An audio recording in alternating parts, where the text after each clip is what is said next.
Today I'm going to review with you section 6.3, how to multiply and divide fractions. I'm going to jump back into addition of fractions just to compare and contrast the two methods. If you were teaching young students, you would want to go 5 or 6 days just teaching multiplication before you jump back into addition and compare them. But we move pretty fast because we're just reviewing multiplication and division. If this has always been a struggle for you, this is where it ends. This is how you learn it. So multiplying fractions, super fun. Multiply straight across the top, A times C, straight across the bottom, B times D. Here's a real example. 2/3 times 5/7.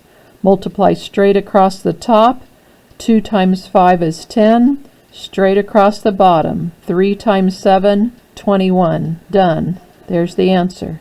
Can't be reduced because 10 and 21 have no common factors. Let's review addition with fractions and then we'll jump back into multiplication.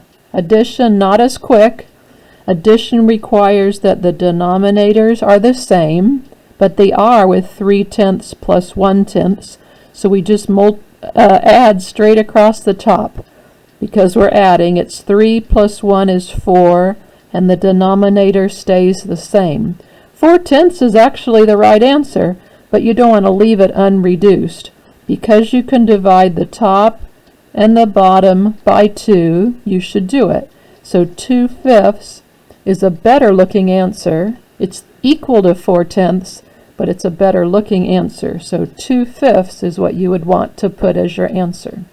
Let's practice subtracting fractions. We must get the denominators the same. They aren't. So we need to find the least common multiple between 5 and 10. That's 10. We want that 5 to turn into a 10. How do we turn a 5 into a 10? We multiply by 2. Well, then the top has to be multiplied by 2. That would be fair. If the 5 gets multiplied by 2, then the 3 gets multiplied by 2. So now we have 6/10 minus 1/10. The 1/10 didn't have to be changed. It was already 10 on the bottom. Since the denominators match, we simply say 6 minus 1, because we're subtracting. 6 minus 1 is 5. Leave the denominator the same.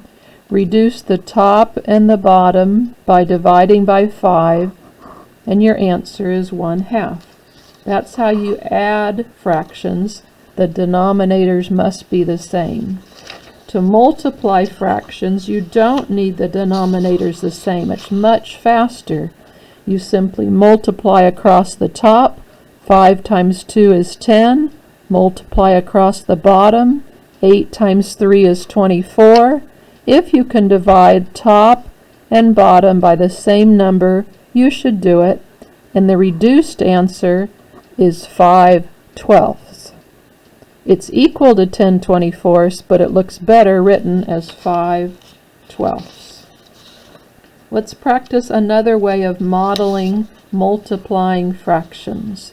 You can multiply 5/8 times 2/3 with a picture, with a rectangular picture. 5/8 would mean I divide the rows into 8 rows and I color 5 of them in. 5/8 of the rows are colored in. 2/3 means I divide this into 3 columns and 2/3 of them are colored in. 2/3 of the columns are colored in. Where do my hash marks cross each other? Here. That's the answer. The answer is 5 times 2 over 8 times 3. Divide them both by 2 because you can, and the answer is 5/12. 5/12 of this picture is shaded in yellow on top of blue. That's the same as 10/24, and you could count them and see that 10 of the 24 are shaded blue and yellow together, getting green. Another way to model multiplying fractions is a number line. 2/3 times 4/5 means if we break the number line into 4/5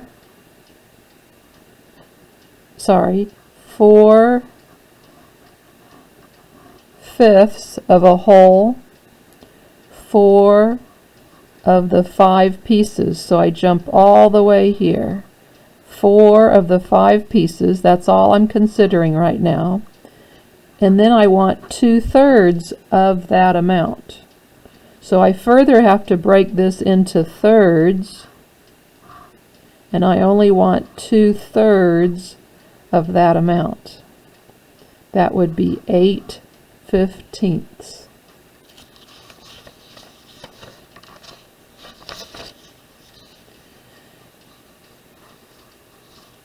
Division is just like multiplication, except there's one more step.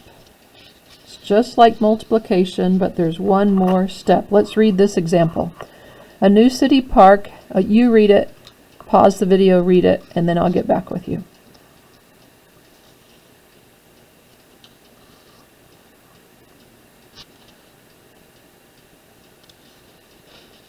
So we know the total acreage is 2.5 acres, but each bag only seeds 3/4 of an acre. I want to know how many bags I need, so I'm going to divide 2.5 by 3/4.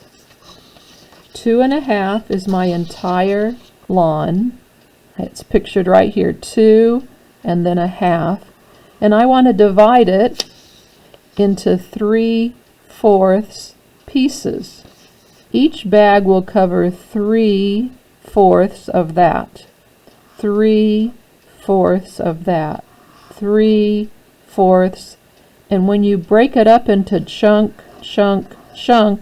you actually have a little third of a bag left over. So the answer is, I thought I had the answer. Let's do the answer here. The answer is 2.5 divided by 3/4. I need to change 2.5 into an improper number. 2 times 2 plus 1, 5/2 divided by 3/4. Here's how you divide using fractions. You flip the second one. You flip the number after the division sign. That's the only extra step. You flip the fraction after the division sign. So we'll leave the 5/2 alone, but we'll flip the fraction after the division sign, and then we multiply everything. So the 5 times 4 is 20, the 2 times 3 is 6.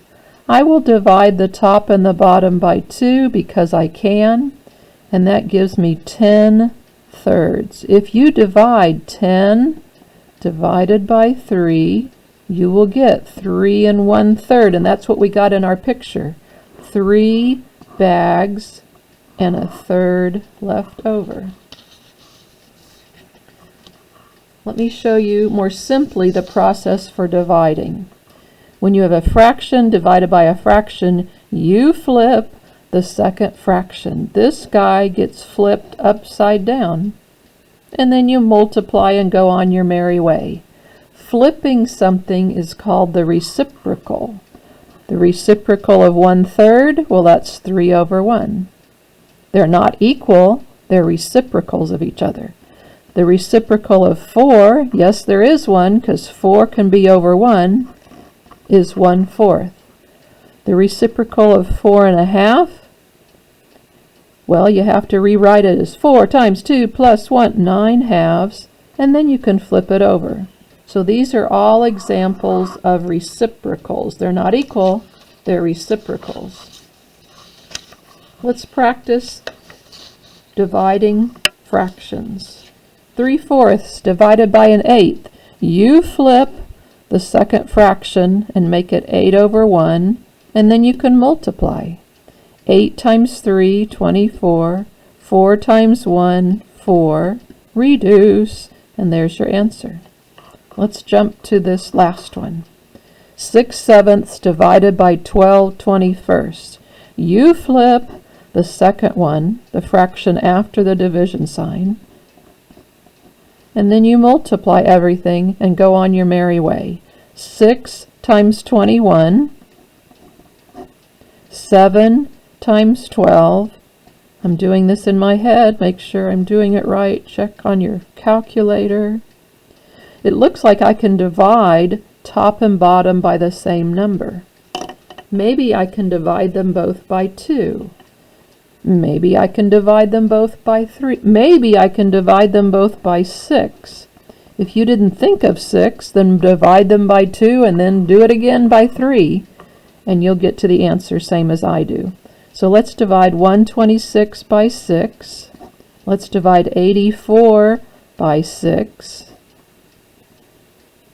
It looks like we can divide them both by 7. I didn't see that coming. So the top is 3 and the bottom is 2. There's our answer. It's the most reduced answer, and that's the one you'll always want to write, the most reduced answer. Couple more examples. What if we have mixed numbers? We want to rewrite them as improper. 2 times 4 plus 3 is 11 over 4. 1 times 8 plus 1 is 9/8. But remember, when you're dividing, you want to flip the one after the division sign and then multiply and go on your merry way. 11 times 8, 4 times 9. Looks like I can divide them both by, did you say 2? Maybe by 4. That would be even better. So it's 22 over 9. That's the answer. These look tricky, but they're not. 6 is actually a fraction, 6 over 1, and you knew you should be flipping it, and now you can. It's 1 over 6. Change this to multiplication and go straight across. 24 times 1, 7 times 6. There is a shortcut I want to show you. If you can reduce back here, divide by 6, divide the bottom by 6. I thought orange was a good idea. Let me try it in blue. Divide the top by 6, divide the bottom by 6. Look what you have, just 4 times 1 over 7 times 1. It's the same answer as if I divided these both by 6. So you can save yourself some time. We could have done it over here. Divide the bottom by 4, divide the top by 4. 22 over 9. So we can save ourselves time if we reduce as we go along. And the only thing to be mindful of is you must reduce the top and the bottom by the same number. Let's look at this last example. This is really a 5 over 1, but which one do I flip? Always flip the one after the division sign. So it's 5 over the 1 times 3 over 1. The answer is 15 over 1, and 15 looks good.